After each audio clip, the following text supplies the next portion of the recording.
Okay, so I've just rearranged things a little bit in our report, and I've created a table with our data, okay? And we're going to go over how you can utilize count rows in some really unique ways, okay? Because if you think about count rows, it counts up a table. It counts the amount of rows in a table, okay? So let's have a look at the very simple form of that. So I'm going to find total transactions here, okay? So we've got total transactions, and let's have a look at this particular measure. So you see here that count rows is just counting up the sales table. We've got to remember for each different result, the sales table is going to look different, right? So that's how we're getting how many transactions happened on every specific day, okay? But what's great about count rows here, right, is you can put in a virtual table, and you can put in really complex virtual tables to find like the most unique insights you could ever dream of, okay? So we're going to do just that. So I'm going to go new measure here, and I'll just start creating a measure. I'm going to go count rows with virtual tables, okay? So let's just go count rows. So it's going to count the number of rows in a table, and as we know here, with table, it doesn't have to be physical, it can be virtual, okay? Now, when we start combining all of the things we've learned prior up to this point, right, you can really dive into some just fascinating insights, okay? Say, for example, we wanted to calculate how many of these transactions were actually for our top 5 products based on those product sales, okay? So I only actually want to count up how many of the transactions went to my top 5 products, okay? So think about what you need to do there. You need to do some sort of ranking, right? You need to do some sort of ranking to enable us to, for every single row here, remember, we want to calculate up how many were just to our top 5 products out of all of the products that we have, okay? So some sort of internal ranking needs to be created here, okay? And guess what? That internal ranking can be done with the top n function, because the top n function is a table function, okay? But that's not all. We do need to do a little bit more, okay? What we need to do first of all here is we want to count up the sales table, right? So think about like what the total transactions measure was. So just counting up the sales table. Well, we still want to count up the sales table, okay? But we want to do it in a different context, okay? Because that sales table is going to be manipulated by our internal ranking that we're going to create for that products table, okay? So hopefully this is bringing up the function we need to use here.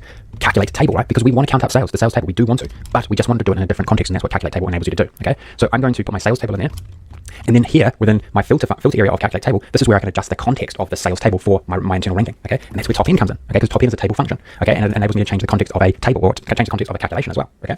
And so what I'm going to do is I'm going to say, okay, I want to only look at my top 5 products, okay? So I'm going to go all here because I want to have a look at all my products, and I want to rank it by total revenue, okay? So I'm going to put total revenue here, or total sales is fine, total sales, and then we're going to go descending, okay? So what this is enabling us to do is we're still going to basically count up sales table, but now only for the top 5 products, okay? So let's just go enter, and let's bring this in here, see what results we get, okay? So you see how now we're seeing how many of those transactions were just for those top 5 products, okay? But one thing to note here that is a little bit of a trick is what context is this total sales being evaluated in, okay? This total sales is being evaluated in this particular context right here, right? So we're actually only ranking the top 5 products by each individual context for each individual row here, okay? So you see here that in on this particular day there was 5 transactions. Well, it's highly likely that there was actually only 5 products bought on that day, 5 unique products bought on that day, okay? And so what we need to do here is we need to actually adjust the context of this total sales, because say we just don't care about the day, we want to look at all sales. So we're looking at the overall ranking of products across all of the sales that we've seen so far, or we've seen in our data set, okay? And so what we need to do there is inside here we would actually need to go total sales, all dates. We need to remove the filter from the dates here so that we're actually looking at all of the sales through time, okay? Instead of just the sales which are happening across in a particular context, okay? So it's quite interesting, right? This is quite interesting. You could also, and this is where all selected could come in, say for instance you wanted to rank the top 5 within just the selected time frame. Well, you might go all selected instead, okay? So you're just looking at that particular time frame. But say you wanted to look from the beginning of time, so you're looking at the overall rank in its entirety for each product, well then you'll just go all like that. And you see how those values are now changing, right? So that's all I wanted to show on this one. So another really cool example, and just venturing further and deeper into virtual tables, which are just where things can just get super advanced and super interesting from an analytical perspective, right? These sort of you might think, I'm hoping you don't think this is too complex now after going through this course, but definitely I'm hoping you're seeing here by going through this, especially this example, is how advanced, like how unique the insights are that you can generate using formula that isn't that long, isn't that complex. It's like just about understanding all of these key fundamentals and bring them all together. Okay, I think we've done enough on this example. Let's move on to the next one.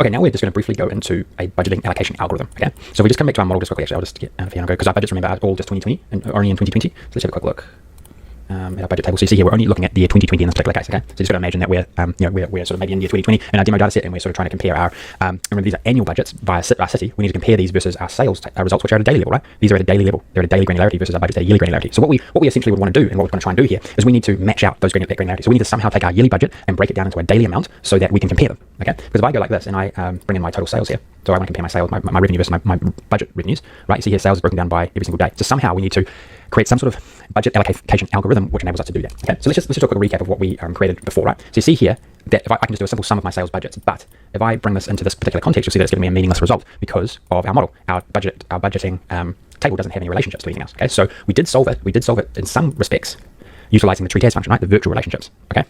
But it worked in that, when we went through this earlier, when we covered tree tags, it worked in that particular context, okay? But if I bring this particular result into this new context at a daily level, right, it's still not going to return the correct value, because all we've done is we have created the relationship between the year column and the date table and the year column and the budget table, okay? So we have somehow linked it up, but we need to go further. We need to break that yearly number, because remember here, we've got a year here. We need to break that yearly number down into a daily number, okay? What is interesting here is if we play around with some context. So those budgets are by city, right? So if I go and grab my city column here, I'll turn this into a slicer. Say, for instance, I do say select the city. You'll see that the revenue amounts here change because of the tree tags function, the virtual relationships that we have in that particular function. Okay, the total budgets. This really is irrelevant to us now, because we've solved for it with tree tags. Okay, but what we haven't done is we haven't broken this down into a daily amount. Okay, so that's essentially what we need to do. Okay, so let's do it. So I'm going to go new measure here, and I'm going to call this one budget allocation. Okay, and I'm just going to build it up and show you bit by bit how you do it. And think logically about what we need to do here. We do have an annualized number here. Okay, this is an annualized number that will adjust based on whatever selection we make. Okay, but what we need to do is we need to basically create some sort of fraction which enables us to break that yearly number into a daily number. And so think about what it would be. It would basically be 1 divided by how many days there are in the year. Okay, so what we need to do that is we need to get each part of that formula. Okay, so we need to first of all get 1. We need to somehow get the numerator side of 1. And the way you do that is all you do is you can go count rows dates. Okay, so that this will always be 1. It will always be 1, or it will always be the amount of days in the current context. Okay, so in the current context here, it's just 1 because it's only 1 day. If we were at a monthly granular, like if we had a month and year filter in here, the budget, that result would be say 30 or 31. Okay, then we need to find the denominator. So let's and it's approximately going to be 365, right? Okay, and the way you can do that is you can do this. You can go calculate count rows, all dates, right? All dates. So we remove the filter from dates, but then we bring it back with values. Remember, we've gone over this before. We can bring back context. I'm going to bring back the year. Okay, I'm going to bring back context from the year, and then this should give us how many days we have in the year for every single row here. Okay, so now I have the numerator, I have the denominator, and look, I also have the yearly amount. Okay, so check out what we can do. We can go divide count rows dates, right? Okay, so I'm going to go and divide that by, I'm just going to put a 0 there, and then I'm going to go and multiply. I'm going to multiply it by the budget, the revenue budgets. Okay, this is the just wrap that up. Okay, so now I'm doing 1 divided by 366 times by this number here. And so what this should do is it should break down this amount to a daily amount. Okay, so you see here now this is 8,673, which is more closely aligned to what we're actually selling every single day. And you can actually tell that by the totals here. Okay, so what I'm just going to do, and we can clean this up a little bit with variables, right? And we will. I just want to just show you this. We'll go decimal actually.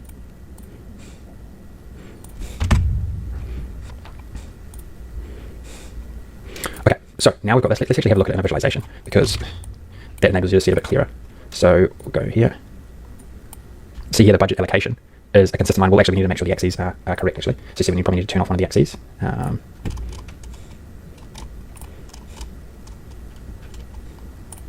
Okay, so that solid line is our allocated budgets daily, and these individual lines are what we sold in this particular city. If I take this out, you'll see that it's dynamic. So now we have that yearly amount allocated across every single day, and we have something to compare to over time. Okay, now we can clean this up a lot. So what I would do is I would do this. I would go and call this days. I would call this days in context. And so you see how I hope you're seeing like something that you might think is quite complex, but it can be broken down into quite simple things. Okay, days in the year, right? And then I think that's all we really need there. And then we can really clean this up quite a lot. So I'm just going to go divide by days in context. Just going to grab that variable by days in the year, and then multiply that by my revenue budgets. And what you could ultimately do if you really wanted to is you could also, instead of this being here, you could actually transfer this potentially. You can transfer this particular part of the measure. You could transfer this into that, right? So why don't we do it just to give us a bit more detail?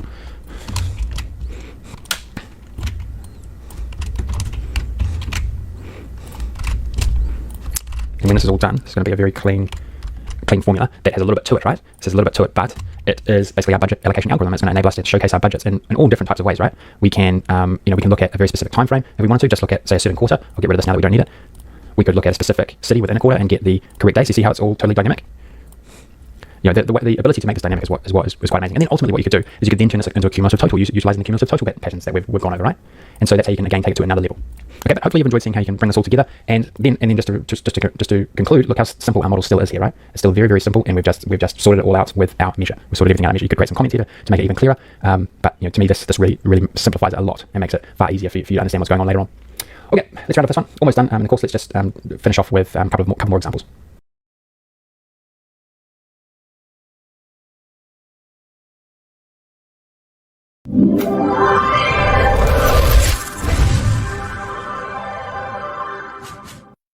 Okay, so let's go over a very important topic in Power BI where we might need to solve for the correct total, okay?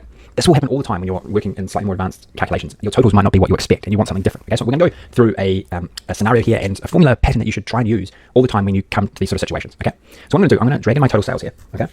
Against my customer. You got to think, okay, what is the context of the calculation? We've got year and quarter and year, quarter 3, 2020, and then we're looking at our total sales, right, for each different customer. Say, for example, I bring in my sales last year, which is just a simple time intelligence function, okay?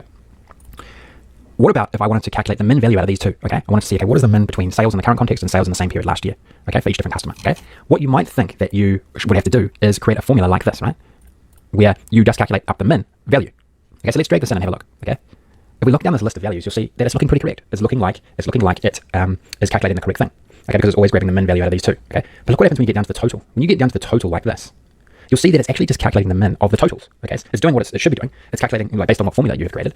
It's just calculating the min value out of both those totals. Okay, but really this isn't correct if you think about it, because the values will be quite different if you actually summed up, like if the total is actually the sum of all of these min values all the way down. Okay, and this will happen a lot. Okay, and the reason is because the total has no context. Okay, it doesn't have a customer context.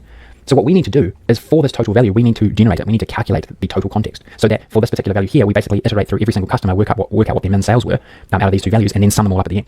Okay.